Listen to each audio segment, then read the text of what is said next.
আসসালামু আলাইকুম গাইস, কেমন আছেন সবাই? আশা করি ভালো আছেন। তো গাইস, আজকে কিন্তু আমরা একটা সৌদির বাসায় কিছু মাল নিতে আসছি। আর গাইস, যে বাসাটা সৌদি আই থিঙ্ক নতুন করছে, তো দেখতেই পাচ্ছেন এখানে কিন্তু গাইস অনেক যত্ন সহকারে অনেক গাছ রোপণ করছে। এবং এখানে আমাদের বাংলাদেশের কিন্তু মিষ্টি আলু যে গাছ রয়েছে সেই গাছটা রয়েছে, আপনারা দেখতেই পাচ্ছেন।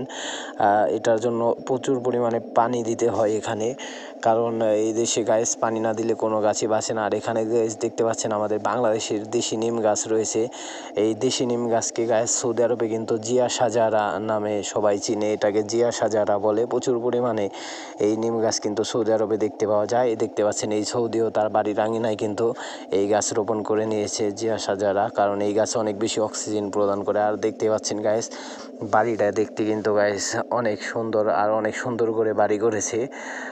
তো বাড়ির আশেপাশে অনেক গাছ লাগিয়ে রেখেছে। এগুলো মূলত তারা অক্সিজেনের জন্যই লাগায়, কারণ গাইস সৌদি আরবের যে কন্ডিশন আর যে আবহাওয়া, আশেপাশে গাইস দেখতে পাচ্ছেন, আমি ক্যামেরা ঘুরিয়ে আপনাদের দেখাচ্ছি। তো এখানে গাইস শুধুমাত্র এই বাড়ির আশেপাশেই কিন্তু গাছ রয়েছে বেশ কিছু। দেখতেই পাচ্ছেন যে সৌদির কর্মচারী যে এখানে কাজ করে সে কিন্তু চলে এসেছে, এবং ওই পিছনে যে সৌদিও চলে আসছে। তো এখন আমাদের মাল লোড করা শেষ গাইস, আমরা এখান থেকে চলে যাব। তো আমাদের হোস এখান থেকে বেশি দূরে না, কিছু দূর গেলেই আসবে। তো দেখতে পাচ্ছেন আশেপাশে কিন্তু গাইস আরও অনেক বড় গাছ রয়েছে এখানে, কারণ এই গাছগুলো গাইস আর যে বাড়ির মালিক তারা কিন্তু রোপণ করে যত্ন সহকারে পানি দিয়ে বড় করে।